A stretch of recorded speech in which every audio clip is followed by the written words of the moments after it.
ये है talks news network और आप देख रहे हैं पॉलिटॉक्स, राजनीति का कच्चा चिट्ठा। प्रदेश की 3 विधानसभा सीटों पर होने वाले उपचुनाव के लिए जारी सभी पार्टियों का प्रचार अभियान अब जोर पकड़ने लगा है। प्रदेश ही नहीं बल्कि अन्य राज्यों के चर्चित चेहरे भी यहां अब दिखाई देने लगे हैं।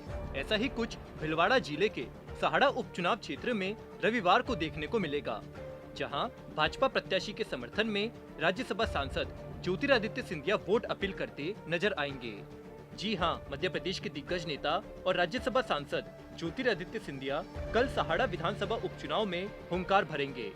सिंधिया यहां सहाड़ा से बीजेपी प्रत्याशी के समर्थन में गंगापुर में एक जनसभा को संबोधित करेंगे। आपको बता दें, सहाड़ा और गंगापुर से सिंधिया राजवंश का बरसों पुराना नाता है। वहीं प्रदेश भाजपा की यहां से राजपूत वोटों पर पैनी नजर है। इधर प्रदेश के बीजेपी और कांग्रेस ने नेताओं में चर्चा का विषय बना हुआ है कि राजस्थान के उपचुनाव में जन्म से कांग्रेसी रहे ज्योतिरादित्य सिंधिया को बीजेपी कांग्रेस की काट के रूप में उतार रही है। गौरतलब है कि अब तक बीजेपी की स्टार प्रचारक सूची में शामिल पूर्व मुख्यमंत्री वसुंधरा राजे उपचुनाव में प्रचार के लिए नहीं उतरी है। ऐसे में बीजेपी की ओर से मैडम राजे के भतीजे ज्योतिरादित्य सिंधिया को, जो हाल ही में कांग्रेस से बीजेपी में आए हैं, प्रचार में उतारना कितना प्रभावी होगा, इसका जवाब तो भविष्य ही देगा। यह भी बता दें कि कभी कांग्रेस के युवा तुर्क रहे ज्योतिरादित्य सिंधिया के पूर्व मुख्यमंत्री सचिन पायलट के साथ बहुत ही अच्छे संबंध है और दोनों बहुत अच्छे दोस्त थे।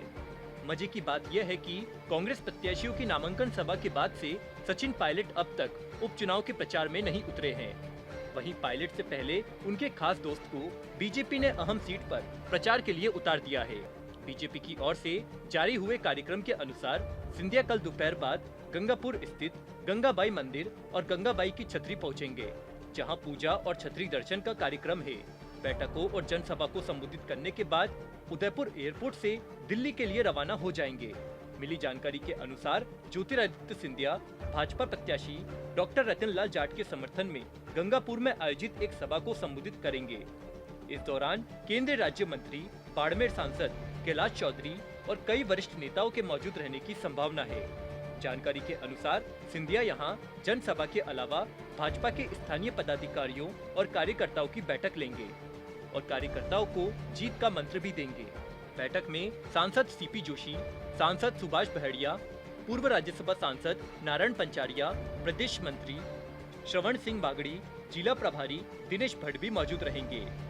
यहाँ हम आपको बता दें कि सांसद ज्योतिरादित्य सिंधिया का सहाड़ा और गंगापुर से खास कनेक्शन है। दरअसल गंगापुर रियासत सिंधिया राज परिवार के ही अधीन आती थी। बताया जाता है कि ज्योतिरादित्य सिंधिया की परदादी महारानी गंगाबाई का यहीं से ताल्लुक था। तत्कालीन राजा ने अपने शासनकाल में सिंधिया राजवंश को लगभग 11 गांवों की जागीर सौंपी थी। लिहाजा आज भी पुराने रिकॉर्ड में सहाड़ा के गंगापुर को सिंधिया राजवंश के अधीन ही दर्शाया गया है। राज्यसभा सांसद और भाजपा के चर्चित चेहरे के तौर पर ज्योतिरादित्य सिंधिया का उपचुनाव में वोट अपील करने उतरना चर्चा का विषय बना हुआ है। चर्चा इस बात की भी है कि सिंधिया का एक दिन चुनावी दौरा राजपूत वोट बैंक पर खासा प्रभाव डाल सकता है। सहाड़ा विधानसभा क्षेत्र में करीब 15,000 राजपूत वोट है, जबकि सहाड़ा से ही सटे राजसमंद में राजपूत वोट बैंक का आंकड़ा लगभग 25,000 का है। पॉलिटॉक्स ब्यूरो, जयपुर। ये है टॉक्स न्यूज नेटवर्क और आप देख रहे हैं पॉलिटॉक्स, राजनीति का कच्चा चिट्ठा।